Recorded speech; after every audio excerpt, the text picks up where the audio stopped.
गर्छु। जगतका महान मालिक सृष्टिका स्रोत परम धन्य परमात्मा परमेश्वर पितालाई म अनगिन्ती धन्यवाद गर्छु। पिता मसी यसो भएर यस्तो महान महान काम गर्नुहुने परमेश्वर, मरेकालाई जीवित गराउने हुने परमेश्वर, टुटे फुटेकोलाई जोड्नु हुने परमेश्वर पिता, घुरेनबाट उठाउनु हुने परमात्मा परमेश्वर पिताको लागि एकचोटि सबभन्दा माथि गएर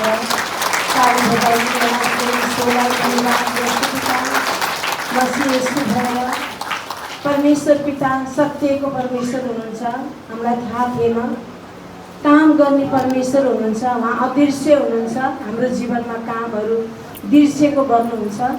त्यसमा पनि ईश्वरलाई अनगिन्ती धन्यवाद गर्छु पिता मसी यसो भएर।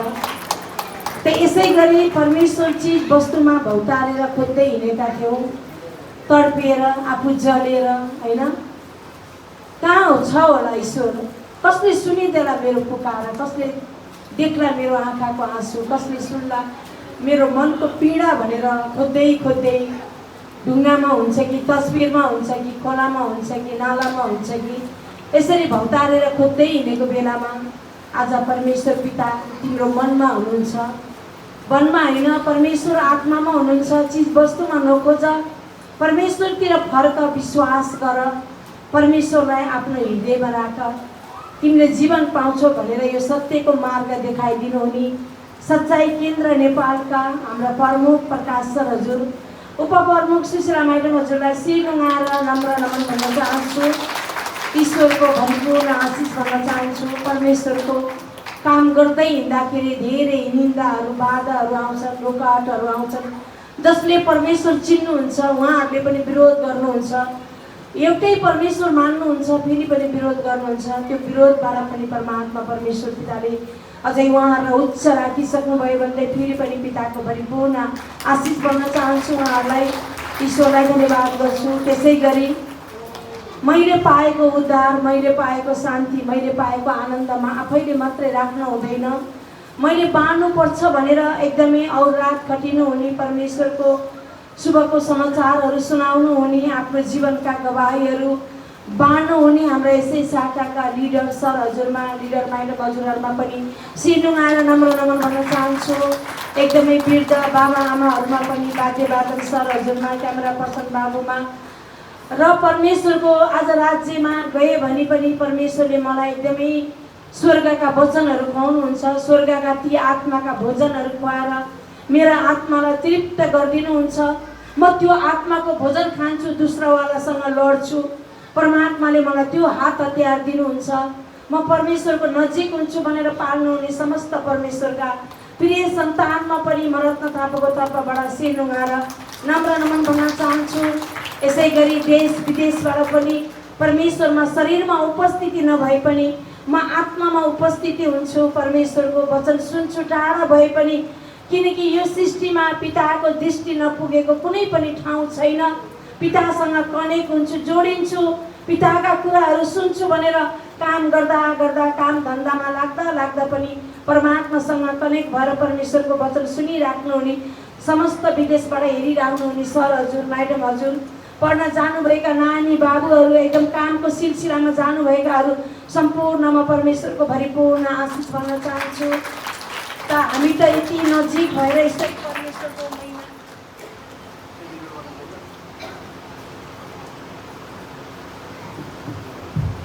यसरी परमेश्वरको महिमा गर्न पाएका छौँ होइन। त एकदमै ग्रुपमा भएर एकै ठाउँमा बसेर गर्न पाउँदाको आनन्द कस्तो छ होइन। तर उहाँहरू यति टाढा बसेर पनि अहिले कतिको त हातमा काम धन्दा हुन्छ, कानमा एकदम हेडफोन लगाएर यो वचन सुनिराख्नु भएको छ। त एकदमै दाउदले पनि होइन, एकदमै आफ्नो सात भाइ दाजुभाइ त घरमा अटाउँथ्यो। उहाँ एउटा जङ्गलमा हुनुहुन्थ्यो।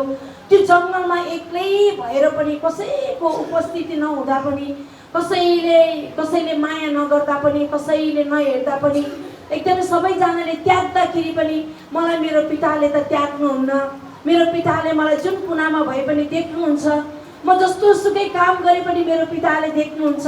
म इमानदारी हुनुपर्छ, म इमानदारीको साथ मैले काम गर्नुपर्छ भनेर एकदमै इमानदारीको साथ जब दाउदले एकदम गोठालो भए पनि गोठालोको जीवन आनन्दमा मनाउनु भएको थियो। परमात्मा परमेश्वर पिताले एक्लै भन्नु भएन, तँलाई सबैले छोडेको भन्नु भएन। सबैले छोडेर के भयो त, मेरो सन्तान मैले तँलाई अँगालेको छु, मैले तँलाई प्रेम गरेको छु, मैले तँलाई बोलाएको छु, मैले तँलाई मेरो शक्ति र सामर्थ्य दिएको छु, मेरो धार्मिकताको दाहिने हातले तँलाई मैले सम्हालेर ओतपोत बनाएर मेरो आशिषले राखेको छु। मेरो सन्तान तैँले चिन्ता नगर भनेर परमेश्वर पिताको यो वचन पाउनुभयो। साँच्चै नै आज त्यो 7 भाइ दाजुभाइ यसो आराममा बसेको राजा हुन सकेन, तर एउटा गोठालो परमेश्वर पिताले राजा बनाउनु भयो होइन, राजा बनाउनु भयो। फेरि गोठालोको जीवन मैले पनि जिएको। हिजोको दिनमा त दुःख लाग्थ्यो, म एउटा गोठालो हो, म एउटा नपढेको हो, मलाई यस्तो सानैमा मलाई सबैले त्यागेको हो, सबैबाट म परिवारबाट म त्यागिएको हो, मैले स्कुल के हो देख्न पाएन, मैले आमा बाउको माया के हो, प्रेम के हो जान्नु पाएन, दाजुभाइको माया के हो मैले पनि त्यो जान्न पाएन, त्यो बुझ्न पाएन। तर हिजोको दिनमा दुःख लाग्थ्यो कि होइन। त परमेश्वरले अब्राहमलाई भन्नुभएको छ नि, तँलाई मैले बोलाउँदाखेरि एउटै बोलाएँ, तँद्वारा मैले धेरै बनाएँ भनेर परमेश्वरले भन्नुभएको। मलाई पनि मेरो परिवारबाट एक्लै बोलाउनु भयो। मैले परमेश्वर म एक्लै चिने पहिला चिन्दाखेरि, अनि मैले सबै मेरो परिवारहरूलाई परमेश्वर हुनुहुन्छ विश्वास गर्नु भन्दै गएँ। आज सम्पूर्ण परिवारले पनि विश्वास गर्नुभएछ। आज मलाई एउटालाई बोलाउनु भयो, मलाई एउटै छोड्नु भएन। आज हजुरहरू पनि मलाई दिनुभएन, मेरो साथी मेरो परिवार बनाएर आज परमेश्वर पिताले दिनुभएछ। त्यही भएर कोही पनि म एक्लै आएको छु, जस्तो हाम्रो भर्खरै आशा माइलीले भन्नुभयो, बिचरा आउँदाखेरि हो परमेश्वरले जहिले पनि एक्लै बोलाउनुहुन्छ। उहाँलाई उहाँको परिवारबाट पहिला उहाँले एक्लै ल्याउनु भयो। उहाँको शरीर अहिले जो गवाई भनेर जानुभयो हाम्रो आशा माइली, योभन्दा पनि मोटो हुनुहुन्थ्यो शरीर हेर्दाखेरि, तर त्यो शरीर बाहिर बेसरी मोटो थियो, भित्रबाट उहाँको शक्ति नै थिएन। उहाँले बस्दाखेरि उहाँलाई थाहा थिएन, उहाँले वचनभन्दा बाहिरको खानेकुरा बढी खानुहुन्थ्यो। कच्चा कच्चा कहिले होला उहाँको मनमा होइन, म काजु खाएँ भने बलियो हुन्छु, म बदाम खाएँ भने बलियो हुन्छ, तागत आउँछ, मैले 24 घन्टा खाँदाखेरि म खाना खाएँ भने म बलियो हुन्छु भन्ने सोच राख्नुभयो। त्यो बाहिरको खाना जाँदा खाँदै जानुभयो, तर त्यो आत्मा चाहिँ खोक्रो हुँदै गयो, शरीर चाहिँ मोटाउँदै गएको थियो। अनि त्यो बाहिर शरीर हेर्दा त मोटो थियो, शैतानले त मोटो मात्रै देखेछ, बाहिरको मोटो देखेछ। शैतान डराउने भनेको हाम्रो आत्मा मोटो देख्न पर्यो, मान्छे मोटो देखेर डराउने होइन दुस्रावाला। जस्तो हाम्रो निर्मली म्याडम हेर्दा यस्तो पातलो हुनुहुन्छ नि होइन, जस्तो पातलो हुनुहुन्छ, तर उहाँले ढुङ्गा माटो एकदमै त्यो प्लास्टरको काम पनि गर्नुहुन्छ। किन भन्दाखेरि उहाँले त्यो पहिला परमेश्वरलाई आत्मामा राख्नुभयो।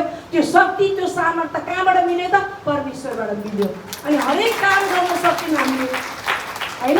अनि भर्खर आउनु त्यस्तो हुनुहुन्थ्यो, बिचरा हिँड्न पनि सक्नुहुन्थेन, एकदमै गाह्रो शरीर मोटो भएर के गर्ने। जब परमेश्वरको वचन खाँदै जानुभयो, विश्वास गर्दै जानुभयो। आज उहाँलाई संसारको खाना होइन, उहाँलाई स्वर्गको खाना चाहिन्छ। अहिले उहाँले स्वर्गको खानाको महत्त्व दिनुहुन्छ।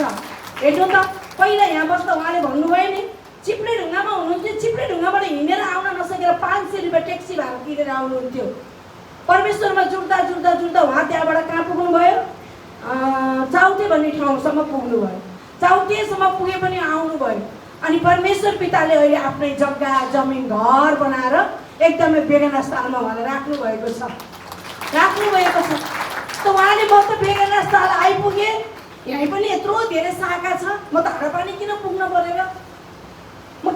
पऱ्यो धारापानी, म यहीँ जुट्छु, ईश्वर त एउटै हो भन्न सक्नुहुन्थ्यो। एक दिन पनि के यति कुरा याद गर्नु, एक दिन शनिबार बुधबार आजसम्म उहाँले यो महिमा त्याग्नु भएको छैन कि, यति टाढाबाट पनि के। ईश्वरलाई एकदमै धन्यवाद गर्छु पिता, उहाँलाई पनि अझै अगाडि बढ्ने परमेश्वरले शक्ति सामर्थ्य दिनुभएको होस्। त्यही भएर जति टाढा हामीले के गर्छौँ, मान्छेले कति भन्छ, हिजोको दिनमा संसारमा हुँदा पनि के भन्थ्यो, नजिकको तीर्थ हेला भन्छ के। बच्चाहरू पनि थाहा छ, नजिक भएको पहिला बाउ आमालाई त्याग्छन्, नजिक भएको कुरालाई त्याग्दै टाढा जाँदै जान्छ। जब दुःख पर्छ नि, जब कष्ट पर्छ नि, ऊ आफ्नै आमा बाउलाई खोज्छ। बुझ्नुभयो? त्यस्तै परमेश्वर पितालाई हामीले के गर्छौँ त? त्याग्दै जान्छौँ, चिज वस्तुतिर लाग्दै जान्छौँ, चिज वस्तुमा खोज्दै जान्छौँ, चिज वस्तुमा भौतारेर हिँड्छौँ। त त्यो चिज वस्तुबाट जब हामी केही कुरा पाउँदैन तब हामी आफ्नै पितासँग फर्केर आउँछौँ, आफ्नै परमेश्वरलाई माग्छौँ, आफ्नै परमेश्वरलाई धन्यवाद गर्छौँ। हाम्रो गोविन्द सरले भन्नुभयो, हाम्रो गोविन्द सरले पनि पटक पटक परमेश्वरलाई त्याग्नुभयो। के छ र परमेश्वरमा, होइन? के छ र परमेश्वरमा? हामीलाई के त हामीलाई आउने बित्तिकै चाहियो कि आज असारमा धान रोप्यो, साउनमा काटिहाल्नु पऱ्यो, भकारी भरिहाल्नु पऱ्यो, हामीलाई पकाइहाल्नु पऱ्यो, खाइहाल्नु पऱ्यो। हामी कुनै पनि कुरा के गर्न सक्दैनौँ त? धैर्य गर्न सक्दैनौँ। चाहिहाल्यो, कुनै कुरा हामी कुर्न सक्दैनौँ। तर परमेश्वर भन्नुहुन्छ मेरो सन्तान, हरेक कुराको समय छ, हरेक कुराको समय छ। रातपछि दिन छ, दिनपछि रात छ कि छैन भन्नु त? छ नि त। त्यो रातको बेलामा नसुतिकन छटपटाएर उज्यालो भई भनेर हामीले भनेर उज्यालो हुँदैन, उसको समयमा उज्यालो हुन्छ, उसको बेलामा उज्यालो हुन्छ, हो कि भन्नु त? त्यस्तै हाम्रो समयमा पनि परमेश्वर पिताले हामीलाई दिनुहुन्छ। हामीले रोपेको कुरा हाम्रो समयमा परमेश्वरले दिनुहुन्छ। कति हामीलाई कस्तो लाग्छ भने प्रार्थना गर्दा पनि किन होला परमेश्वरले नसुनेको, यति धेरै प्रार्थना गर्छु किन नभएको होला जस्तो पनि हामीलाई लाग्छ। बुझ्नुभयो? तपाईँ हेर्नुहुन्छ भने दानियलले यति प्रार्थना गर्थ्यो, यति प्रार्थना गर्थ्यो। दानियललाई मृत्युको चिठी आएको थियो के, अब त मर्दैछस्, अब तँलाई मार्नको लागि एउटा सिंहको खोरमा तँलाई हालिँदैछ, अब तेरो अन्त्य भइसक्यो।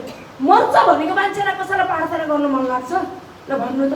कसैलाई पनि लाग्दैन। तर मान्छेले जस्तो कि एउटा अब त भोलि त फाँसीमा जाँदैछस् भन्यो भने कसैलाई पनि प्रार्थना गर्न मन लाग्दैन। किन लाग्दैन? परमेश्वर भए त मलाई बचाइदिइहाल्थ्यो, यसै त हो, म मर्ने त हो, अब मलाई के, म बाँचेर कामै छैन, म किन प्रार्थना गर्नु? चुपचाप लाएर बस्छ। तर दानियलको हातमा चिठी थियो, अब तिमी मर्दैछौ, अब तिमी सिंहको मुखमा पुग्दैछौ भन्दा उसले झन् त्यो दिन 3 चोटि प्रार्थना गर्यो। मर्दैछौ भन्दा पनि उनी किन 3 चोटि प्रार्थना गर्यो भन्दाखेरि संसारको राजाले फाँसी दिए पनि स्वर्गको राजाले मलाई न्याय गर्नुहुन्छ भनेर त्यो विश्वासले प्रार्थना गर्यो। संसारको राजाले मृत्यु दण्ड दिएला, संसारको राजाले म निर्दोष छु तर पनि मलाई दोषी ठहराएको छ, मलाई मृत्यु दिएको छ, तर मेरो स्वर्गको राजाले कहिले पनि म माथि अन्याय हुन दिँदैन। म अन्याय गरेको पनि छैन, मैले कुनै पाप गरेको छैन, मलाई आएको यो समस्याबाट मेरो स्वर्गको परमेश्वरले मलाई छुटाउनुहुन्छ भनेर त्यो विश्वासको साथ प्रार्थना गर्नुभएको थियो। तर पनि प्रार्थना गर्दा गर्दै समस्या त आयो, प्रार्थना गर्दा गर्दै पनि त्यो दिन त आयो, फाँसीमा जाने दिन त आयो, मृत्युमा पुग्ने दिन त आयो नि त। हामीलाई प्रार्थना गर्दैमा प्रार्थना गरेर समस्या नआउने होइन, बुझ्नुभयो? समस्या त आयो, तर समस्या आएपछि के भयो त? सिंहको खुरमा हाल्नेलाई लिएर आऊ, दानियललाई लिएर आऊ भनेर संसारको राजाले त्यो दानियललाई लिएर आयो। त सिंहको मुख कति दिनसम्म भोकाएको ती बाघहरू, त्यहाँको मान्छेहरूले पाप गर्यो भने उनीहरूको फाँसीको सजाय भनेको नै बाघको मुखमा हालिदिने, बाघको खोरभित्र मान्छे हालिदिने, बाघले एउटा हड्डी पनि नराखेर खाने, त्यस्तो त्यो ठाउँमा न्याय थियो के। जस्तो इन्डियामा फाँसी छ, हाम्रो नेपालमा त अहिलेसम्म छैन, मान्छेहरूले कति पाप गरे पनि उम्किएर हिँडेको छ नि त, होइन? तर त्यो बेलामा पनि के थियो त? राजाको हुकुम चाहिँ कति भोको बाघको मुखमा उसलाई हालिदिने, तब उसलाई बाघलाई हालिदिने भनेर लिएर आयो। लिएर आएपछि के गर्यो त? बाघको खोर खोलेर बाघको खोरभित्र उसलाई पसालिदियो। बाघको खोरभित्र पसालिदिएपछि बिहान उठेर हिँड्दाखेरि त के गरेको त? बाघहरू सबै सुतेछ, बाघसँगै बाघलाई सिरानी हालेर दानियल पनि सुतिराखेको छ के। परमेश्वरले के गरिदिनु भयो भन्नु त? उहाँको प्रार्थना हेर्दाखेरि त समस्या थियो, हेर्दाखेरि त दानियललाई परमेश्वरले मेरो प्रार्थना किन नसुन्नु भएको होला, आखिरमा मैले गर्दा गर्दा पनि म मृत्युकै मुखमा पर्ने रहेछ, तर पनि मृत्युको मुखमा पर्न पर्यो भनेर उहाँ कहिले पनि कमजोर हुनु भएन। तर हेर्दाखेरि त परमेश्वर पिताले के गरिदिनु भयो त? सबै बाघको मुखहरूलाई बन्द गरिदिनु भयो, खाना दिनु भएन, मृत्युमा पुग्न दिनु भएन। त्यो मृत्युलाई पनि परमेश्वरले, त्यो काललाई पनि के गर्नुभयो त? हटाइदिनु भयो। त्यही भएर जहिले पनि प्रार्थना गर्दा मेरो प्रार्थनाको सुनाइ किन भएन भनेर कहिले नगर्नुहोस्। म प्रार्थनाको द्वारा अलिकति वचन परमेश्वरको हजुरहरूले हेर्न सक्नुहुन्छ, भजन सङ्ग्रहको 13 लाई हेर्नु होला। होइन। भजन सङ्ग्रह 13लाई हेर्नु, कहिले कहिले हामीले कति धेरै प्रार्थना गर्दा पनि किन होला मेरो जीवनमा यस्तो भएको, मेरो जीवनमा किन कष्ट भयो होला, मेरो जीवनमा किन दुःख भयो होला भने जस्तो लाग्छ। हालचालको मेरो गवाई हो, मेरो नानीलाई पनि, मेरो नानी पनि विदेशमा छ, एकदमै गाह्रो परिस्थिति, यस्तो मृत्यु नै रोजेको के उसले, है यति मृत्यु नै रोजेको कि मेरो नानीले। परमेश्वरले भन्नुभएको छ नि, मेरो सन्तान तिम्रो प्रार्थना नसुन्ने मेरो कान चाहिँ बाक्लो भएको छैन है, तिम्रो प्रार्थनै नसुन्ने मेरो कान बाक्लो भएको छैन है, तिमीलाई बचाउनै नसक्ने मेरो हात छोटो भएको छैन है मेरो छोराछोरी हो।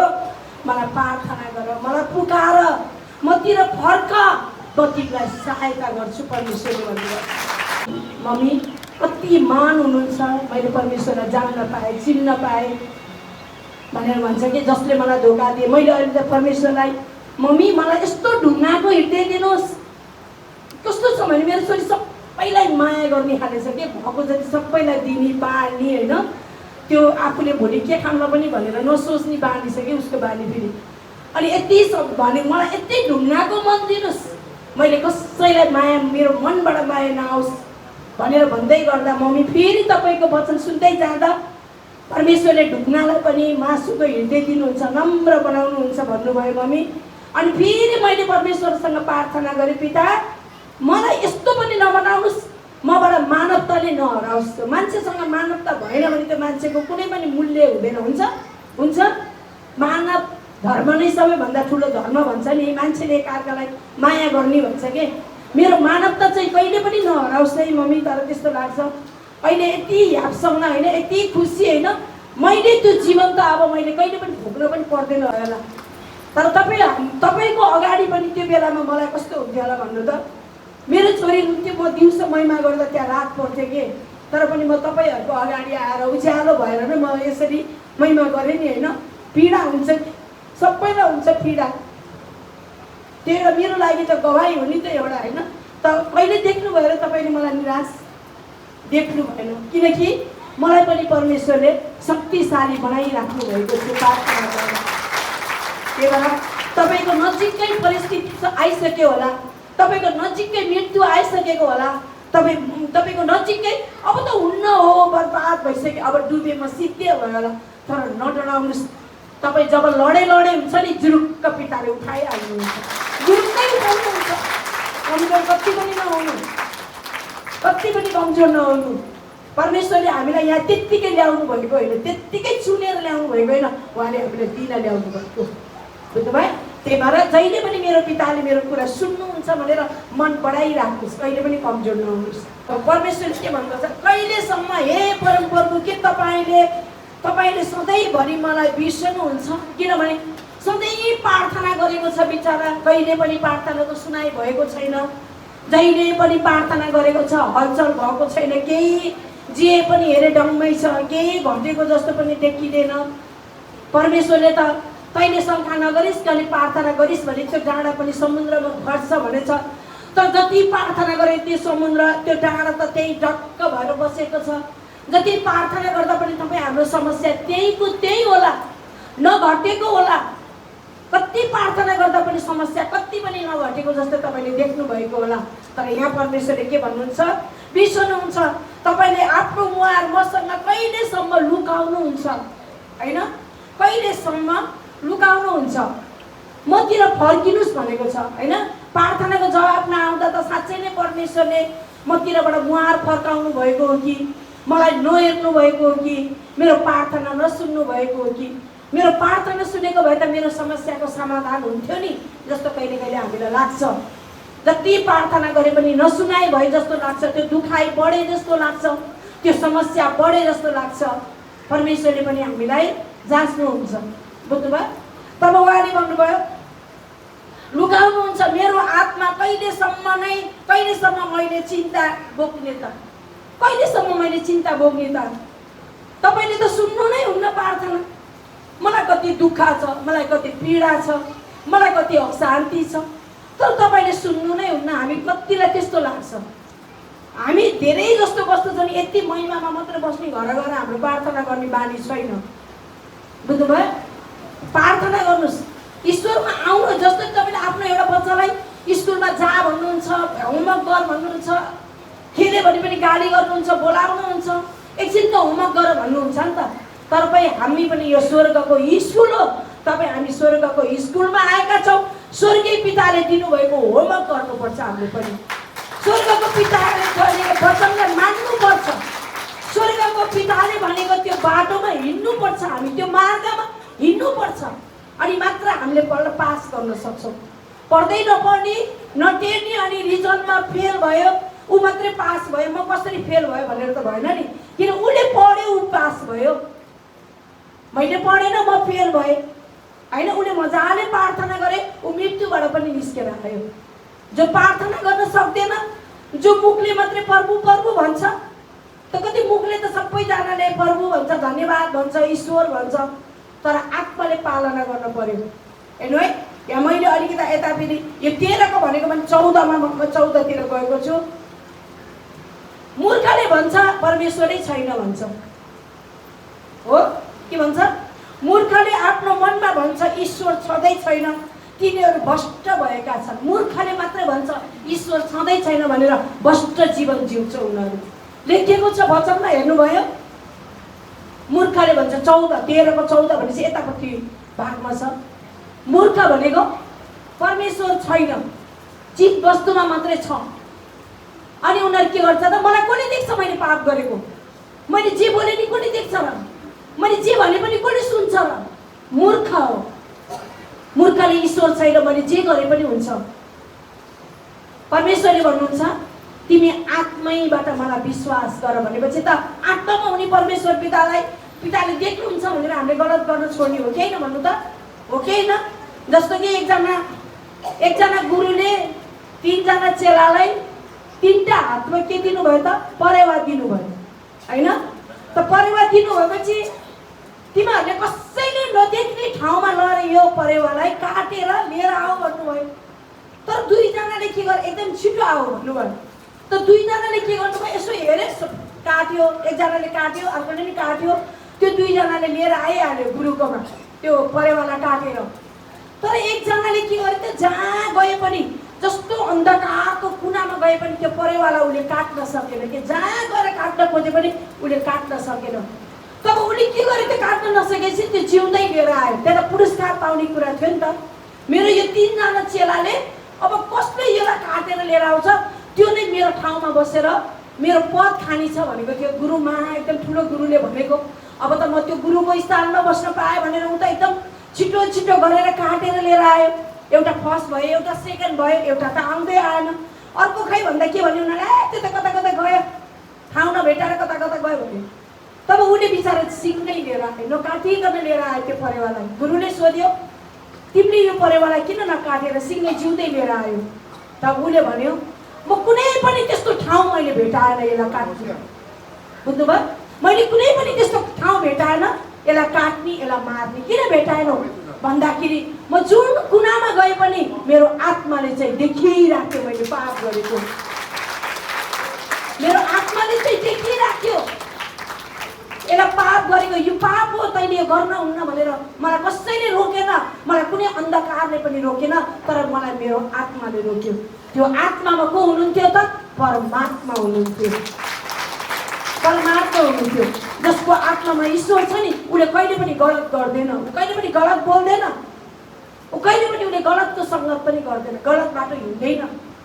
परमेश्वरले याकुबले भनेको छ पिता तपाईँ मेरो साथमा हुनुहोस् है, तपाईँले मलाई सही सही मार्ग देखाउनुहोस् है, म बोल्दाखेरि तपाईँ भएर बोल्न पाऊँ, तपाईँले मलाई त्यो बाटोहरू तयार गर्नुहोस् भन्नुहोस्। त्यही भएर मूर्खले के गर्यो? 2 जना मूर्ख थियो, मजाले पद खाने नाममा उनीहरूले काटेर ल्याइहाल्यो। तर जो सही थियो हेर्दाखेरि त उसले केही नगरे जस्तो थियो, एउटा परिवार काट्न नसक्ने त भने जस्तो भयो होला नि। तर उसले के गर्न किन सकेन? उसको आत्माको परमात्माले यो गलत हो, तैँले यसलाई मार्न हुँदैन भन्ने त्यो आत्मा हालिदिनु भयो। र उसले जस्ताको त्यस्तै ल्याएर दियो। पद कसले खायो त पछि भन्नु त? कसले खायो होला त त्यो पद? काटेर ल्याउनेले होइन, नकाटेर ल्याउनेले होइन, उसले पायो। किनकि उसले सबैलाई बचाउने मान्छे खोजेको थियो, गुरुले पनि मार्ने मान्छे खोजेको थिएन। एउटा पशुलाई त मार्दैन किनभने यसले मनुष्यलाई प्रेम गर्छ, यसले मेरो पद धान्न सक्छ भनेर उहाँले एउटा परिचय गर्नुभएको थियो। बुझ्नुभयो? एउटा परिचय गर्नुभएको। त्यही भएर परमेश्वर पितालाई, मानवलाई बचाउने नै मानव चाहिएको छ। मार्नको लागि तपाईँ हामीलाई चुन्नु भएको होइन, तपाईँ हामीलाई खोजेर ल्याउनु भएको होइन, शैतानको सन्तान होइन हामी। त्यसकारण त्यो शैतानले विभिन्न रोग भित्राएर, विभिन्न समस्याहरू भित्राएर हामीलाई नष्ट गर्न खोज्छ। तर सम्पूर्ण त्यो समस्यालाई हटाएर उच्च जीवन कसले दिनुहुन्छ त? परमेश्वर पिताले दिनुहुन्छ। ईश्वरलाई विरोध गर्छु। तब मूर्खले आफ्नो मनमा भन्छ ईश्वर छँदै छैन, तिनीहरू भ्रष्ट भएका छन्, तिनीहरू निज काम गर्दछन् र यस्तो कोही पनि छैन जसले असल गर्दछ। यस्तो कोही पनि छ परमेश्वरको नजरमा, कोही पनि देख्नु भएन कि यस्तो सबै असल काम गर्ने कोही पनि देख्नु भएन। सबै यस्तो भएको छ। आज हामीहरू पनि हिजो त्यस्तै थियो कि थिएन भन्नु त? हामीहरू पनि त्यस्तै थियौँ। हामीहरू पनि कुबाटोमा लागेका थियौँ। हामीले कसलाई के बोल्नुपर्छ थाहा थिएन। हामीले ईश्वर छैन भन्ने थियौँ होइन। व्रत बसे पनि अर्काको कुरा काटेका थियौँ, अर्कालाई नराम्रो भनेका थियौँ। तर परमेश्वर पिता आत्मामा हुनुहुन्छ भन्ने कुरा थाहा थिएन। आज आत्माको परमात्मालाई चिनाइदिनु हुने हाम्रो आदरणीय अगुवाहरूलाई पनि सिनुगारमा फेरि पनि नम्र नमन गर्न चाहन्छु। ईश्वरको आशिष गर्न चाहन्छु। त्यसैले अब म 13 मै आएँ। लुकाउनुहुन्छ मेरो आत्मा कहिलेसम्म मैले चिन्ता बोक्ने अनि दिनौँ मेरो हृदयले शोक राख्नेछ। दिनौँ परमेश्वरलाई नपाएको हृदय त शोकमा डुब्छ, चिन्तामा डुब्छ, कष्टमा डुब्छ। जब परमेश्वर हाम्रो जीवनमा आउनुहुन्छ नि तब मात्र हामी चिन्ता मुक्त, रोग मुक्त, समस्या मुक्त, कष्ट मुक्तको जीवन हामी जिउन सक्छौँ। त्यही भएर हामीले के गर्नुपर्छ त? प्रार्थना किन गर्ने त? हामीले परमेश्वरसित शक्ति माग्ने हो। प्रार्थना के हो? तपाईँ हाम्रो शक्ति हो। प्रार्थना के हो? सामर्थ्य हो। बुझ्नुभयो? त्यही भएर हामीले प्रार्थना बिहान बेलुकी गरि नै राख्नुपर्छ। अब परमेश्वरमा आए मेरो काम सिद्धियो होइन, अब फेरि परमेश्वरले दिएको काम गर्नु पर्यो। यो स्कुल हो कि होइन भन्नु त? हामीले एउटा स्वर्गको स्कुल भन्छ भने स्वर्गबाट आएका होमवर्कहरू हामीले गर्नुपर्छ होइन। तब भन्नुपर्छ बोक्ने अनि दिनहुँ मेरो हृदयमा शोक राख्ने, कहिलेसम्म मेरो शत्रु माथि प्रबल भइरहने त? कहिलेसम्म मलाई यस्तो यो नराम्रो कुराले दुःख दिइराख्ने त? कहिलेसम्म मलाई सुगर, प्रेसर, ग्यास्ट्रिक माथि प्रबल भइराख्ने त? कहिले तपाईँले मबाट यो समस्याबाट मलाई कहिले छुटकारा दिनुहुन्छ त? उहाँले परमेश्वरसँग के भन्नुभएको छ? प्रश्न गर्नुभएको छ। हजुरहरू कोही हालतमा हुनुहुन्छ, समस्यामा हुनुहुन्छ, परमेश्वरसँग नै क्वेसन गर्नु, पिता ममा कहाँनिर के गल्ती भएछ र? साँच्चै नै मैले तपाईँलाई मुखले मात्रै प्रभु भनेको छु कि? मुखले मात्रै मैले ईश्वर भनेको छु कि? मेरो मनबाट भनेको छैन कि? यदि मैले मनबाट भनेको छैन भने पिता आजदेखि मेरो मनमा हालिदिनु, पुरा तपाईँलाई विश्वास गर्नु, पुरा तपाईँमा फर्किने, तपाईँमा मेरो रीति मन मलाई दिनुहोस् पिता, तपाईँको विश्वास मेरो बढाइदिनुहोस् पिता भनेर परमेश्वरलाई माग्नुहोस्। आजबाट घटी कमी छ भने होइन, तर परपर भइरहन्छ। ममाथि निगाह गर्नुहोस्, ममाथि हेर्नुहोस् न, मलाई कस्तो कष्ट परेको छ, मलाई कस्तो आपद परेको छ, मलाई कति दुखाइ छ, मलाई कति निन्दा छ, मलाई कति अर्काले हेरा गरेका छन्, कति मलाई यो रोग ममाथि छ। ममाथि निगाह भनेको मलाई हेर्नुहोस् न, मलाई हेर्नुहोस् न। माग्नुहोस् परमेश्वरसित, प्रार्थना गर्नुहोस्, चिन्ता नगर्नुहोस्। प्रार्थना गर्नु, चिन्ता नगर्नुहोस्। बुझ्नुभयो? प्रार्थना गरेपछि के हुन्छ त? खुसीको मन आउँछ प्रार्थना गर्दै जानुभयो भने। तब भन्नु ममाथि निगाह गर्नुहोस् र मलाई जवाब दिनुहोस्। हे परमप्रभु, मेरा परमेश्वर, मेरो आँखालाई ज्योति दिनुहोस्, किनकि चारैतिर अन्धकारै अन्धकार भनेको यो आँखा नभएर अन्धकार होइन। आत्माको आँखा नखुलेपछि मान्छे जहिले पनि अन्धकारमै हुन्छ। पहिला हाम्रो के को आँखा खुल्न जरुरी छ? आत्माको आँखा खुल्न जरुरी छ। जब आत्माको आँखा खुल्छ नि बल्ल त्यसले पाप गर्न छोड्छ। शरीरको आँखाले त हिजो पापै गर्न लागेको थियो, त्यो राम्रो धेरै कमाउँ, मिठो खाउँ, राम्रो महलमा बसौँ, सबैको लुटाउँ ल्याउँ भन्ने मात्र मन थियो हिजो शरीरको आँखाले चाहिँ। तर आज हामीसँग के को आँखा खुलेको छ त? आत्माको आँखा खुलेको छ। सबैलाई माया गर्ने आँखा खुलेको छ, सबैलाई दिने आँखा खुलेको छ। योभन्दा पहिला जक्कियसको आँखा थियो। जक्कियस कस्तो थियो? अर्काको खानी, एकदमै अर्काको उठाएर ल्याउने, सबै दोकानमा गएर अर्काको त्यो बजारमा गएर सबै उठाएर लिएर आएर यति धनी भएको थियो, यति धनी भएको थियो, तर उसको त्यो शरीरको आँखा खुलेको थियो, आत्माको आँखा नखुल्दाखेरि उसँग धन त थियो तर उसँग शान्ति थिएन, तर धन त थियो उसँग आनन्द थिएन, खुसी थिएन। जुन दिन परमेश्वर पितालाई ग्रहण गरे त्यो दिनबाट आत्माको आँखा खुल्यो, तब ऊ बानी भयो, उसले अरूलाई दिने भयो। साँच्चै नै म कति छुट्टो रहेछु भन्ने कुरा थाहा भयो, मैले बाँड्न पर्दो रहेछ भन्ने थाहा भयो उसलाई, मै खाउँ मै लाउँ गर्न हुन्न भन्ने कुरा उसलाई थाहा भयो। त उसले सबैलाई बाँड्न लायो। बाँड्ने आत्मा पनि कसले दिनुभयो त? परमेश्वर पिताले दिनुभयो। जति मुठी बाँड्नुहुन्छ नि, जति मुठी बाँड्नुहुन्छ तपाईँ त्यति सिद्धिएर जान्छ, जति मुठी खोल्नुहुन्छ त्यति बढेर जान्छ, त्यति बढेर जान्छ। हिजो संसारमा हुँदा पनि भनेको थियो, संसारमा हाम्रो बाबुआमाले दसैँमा टिका लाउँदा नि भन्नुहुन्थ्यो, सधैँ तेरो हात माथि होस् है, कहिले पनि तल नहोस् भन्नुहुन्थ्यो कि।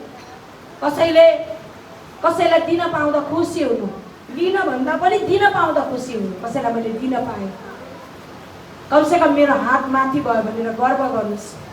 तब भन्नुभएको छ, म माथि निगाह गर्नुहोस् र मलाई जवाब दिनुहोस्, हे परमप्रभु मेरा परमेश्वर, मेरा आँखालाई ज्योति दिनुहोस्, नत्र त म मृत्युको निन्द्रामा पर्नेछु। हो त होइन? जब मान्छेको शरीरको आँखा मात्रै खुल्यो भने के हुन्छ त? मान्छे मृत्युमा पुग्छ। धनको घमण्ड आउँछ, रूपको घमण्ड आउँछ, पढाइ लेखाइको घमण्ड आउँछ, म धनी हो भन्ने घमण्ड आउँछ। त्यो घमण्डको कारणले उसले के गर्छ त? ऊ मृत्युमा पुग्छ। जब आत्माको आँखा खुल्छ नि, त्यसले बल्ल परमेश्वरलाई चिन्छ, परमेश्वरबाट बल्ल जीवन पाउँछ, बल्ल परमेश्वरबाट पाउँछ जीवन। अघि हाम्रो म्याडमले भन्नु भएन, हाम्रो आशा म्याडमले भन्नुभयो नि, मोटी हुनुहुन्थ्यो, मजाले खानुहुन्थ्यो, ल्याउनुहुन्थ्यो, त्यो बेलासम्म आत्माको आँखा खुलेको थिएन। म खारै मोटाउनु र खारै बलियो हुन्छु भन्नुभएको थियो। जब परमेश्वरको वचन खाँदै खाँदै जानुभयो, त्यो आत्माको आँखा खुल्दै गयो, त्यो संसारको खाना छोड्नु भयो, आत्माको खाना लाउनु भयो, तब आत्मा भएको बल्ल बाँच्यो, आत्माको आँखा खुल्यो, बल्ल त्यो आत्मा बाँच्यो। बुझ्नुभयो? बल्ल त्यो आत्मा बाँच्यो। आज हिँड्न सक्ने हुनुभयो, डुल्न सक्ने हुनुभयो। आज त्यत्रो श्रीमान हुनुहुन्थ्यो र बाहिर हुनुहुन्थ्यो पनि त्यत्रो जग्गा किनेर, सम्पत्ति जोड्नु ठुलो कुरा होइन, त्यसलाई मिलाएर राख्नु, त्यसलाई पुऱ्याएर कसरी खान पर्छ, कसरी राख्नुपर्छ, त्यो ठुलो कुरा हो।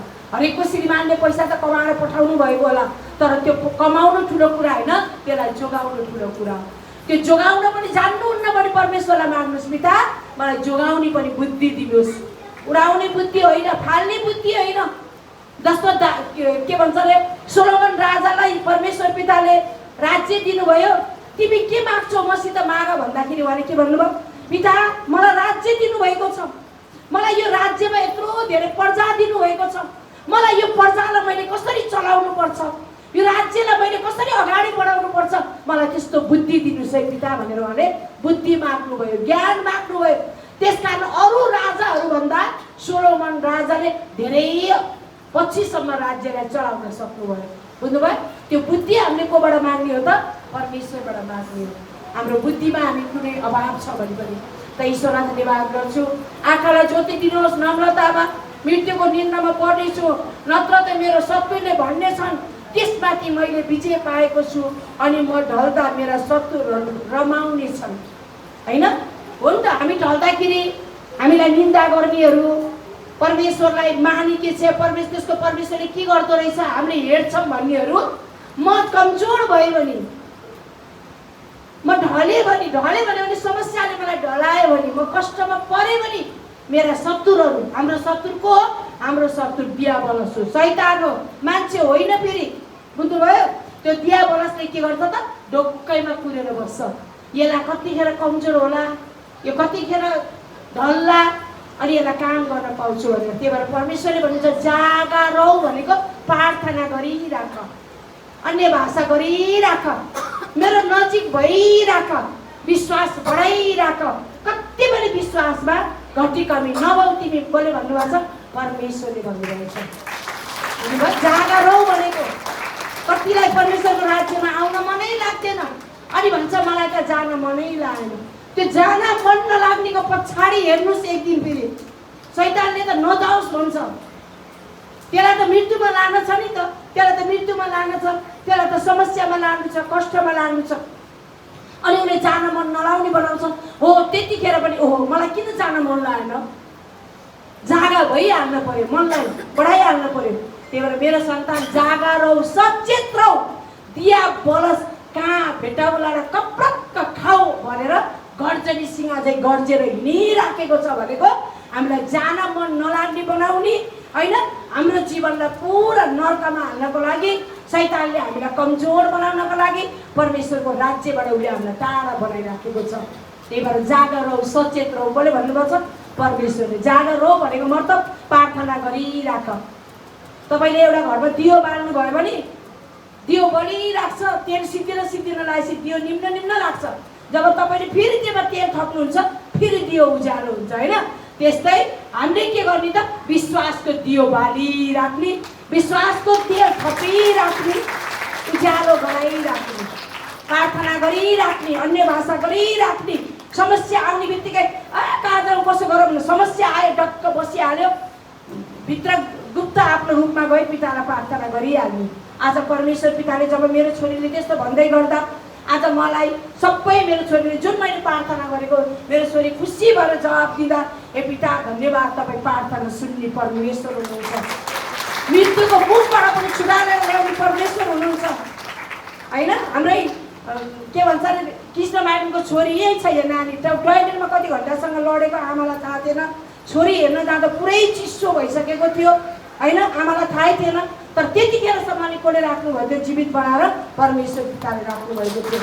उहाँले त देख्नु भएको थिएन तर परमेश्वरले देख्नु भएको थियो, किनकि परमेश्वरले त्यो प्रार्थना जहिले पनि सुन्नुहुन्छ, जहिले पनि हेर्नुहुन्छ। भन्नुहुन्छ नि पुकारलाई सुन्ने छु, पासोबाट तिमीलाई मैले छुट्याउने छु भने भन्नुभएको परमेश्वरले भन्नुहुन्छ। धन्यवाद गर्छु पिता मसी यसो भएर त एकदमै 2082 साललाई हामीले बिदा गरेका छौँ होइन। जति पनि 2082 सालमा हजुरहरूको जीवनमा बन्न नसकेका कामहरू, हुन नसकेका अधुरा र अपुरा कामहरू परमेश्वर पिताले यो 2083 पुरा गरिसक्नु भएको छ। पिता महान हुनुहुन्छ, समय सबै कुरा बदलिएको छ होइन। भन्नुहुन्छ नि भित्ताको क्यालेन्डर बदलेला तर तपाईँ हाम्रो मन हो, नराम्रो कुराको लागि त बदल्नु नि पर्छ। हामीले जति पनि 2082 सालमा बदलिन नसकेर, हामीले मन बदल्न नसकेर नपाएका कुराहरू अब यो 83 सालमा मन बदलेर पनि परमेश्वर पिताले हाम्रो घटी र कमीलाई पनि पुरा गरिसक्नु भयो भन्दै ईश्वरलाई धन्यवाद गर्छु। त हजुरहरूलाई एकदमै 2083 सालको एकदम धेरै धेरै शुभकामना, हजुरहरूको जीवनमा खुसी आनन्द परमेश्वर पिताले ल्याउनु भएको होस्। फेरि पनि परमेश्वरको परिपूर्ण आशिष भन्न चाहन्छु हजुरहरूलाई।